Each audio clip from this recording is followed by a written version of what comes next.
Praise চালত পুনৰবাৰ আপোনালোকলৈ আজিৰ দিনটোত ঈশ্বৰৰ বাক্য ক'ব বিচাৰোঁ। আপোনালোকে ঈশ্বৰত আনন্দিত আছানে? মই বিশ্বাস কৰোঁ আপোনালোক ঈশ্বৰৰ সৈতে আনন্দত আছা। প্ৰিয়সকল, বহু সময়ত নিজকে আমি অকলশৰীয়া অনুভৱ কৰোঁ, কিন্তু ঈশ্বৰৰ বাক্যত কয়, মই তোমাৰ লগত আছোঁ। মতি 28:20 কৈছে, জগতৰ শেষলৈকে মই তোমালোকৰ সংগে সংগে আছোঁ। প্ৰিয়সকল, আমাৰ বাবে এইটো বৰ আনন্দৰ বিষয়, যিটো ঈশ্বৰে আমাক প্ৰতিজ্ঞা কৰিছে যে প্ৰতিটো ক্ষণত, সকলো ঠাইত, সকলো পৰিস্থিতিত আৰু জগতৰ শেষলৈকে আমাৰ লগত থাকিব। প্ৰিয়সকল, কোনো মানুহে এনে প্ৰতিজ্ঞা কৰিব নোৱাৰে, কাৰণ মানুহৰ মৰণ কেতিয়া হ'ব তাক আমি নাজানো। কিন্তু ঈশ্বৰে কয়, আমি তেওঁৰ বাক্য প্ৰচাৰ কৰিব লাগিব। জগতৰ শেষলৈকে আমি তেওঁৰ বাক্য প্ৰচাৰ কৰিব লাগিব। য'ত আমি থাকোঁ, য'ত আমি বসবাস কৰোঁ, য'ত আমি ব্যৱসায় কৰোঁ, তাতেই আমি তেওঁৰ মহান বাক্যক আমি প্ৰচাৰ কৰিব লাগিব। তেওঁ শক্তিশালী বাক্যক আমি প্ৰচাৰ কৰিব লাগিব, যিটো নেকি তেওঁৰ বাক্যৰ অবিহনে মানৱ জাতিয়ে উদ্ধাৰ নাপায়।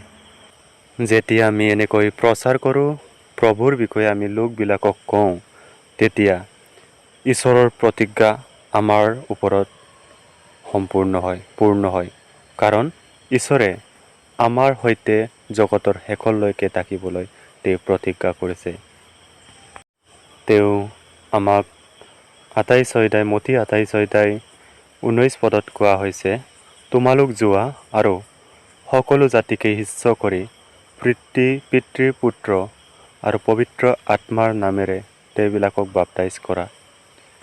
20 লিখা আছে, মই যি আজ্ঞা তোমালোকক দিছোঁ সেই সকলোকে পালন কৰিবলৈ তেওঁবিলাকক শিক্ষা দিয়া, আৰু চোৱা, জগতৰ শেষলৈকে সদায় তোমালোকৰ সংগে সংগে মই আছোঁ।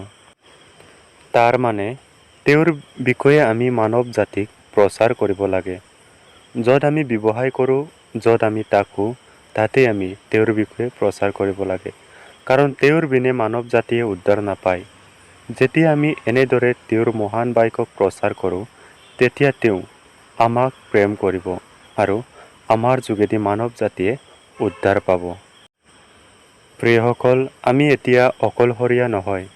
আমাৰ সৈতে এক শক্তিশালী আৰু সত্য ঈশ্বৰ আছে। আমি সাহসেৰে ক'ব পাৰোঁ আৰু প্ৰচাৰ কৰিব পাৰোঁ।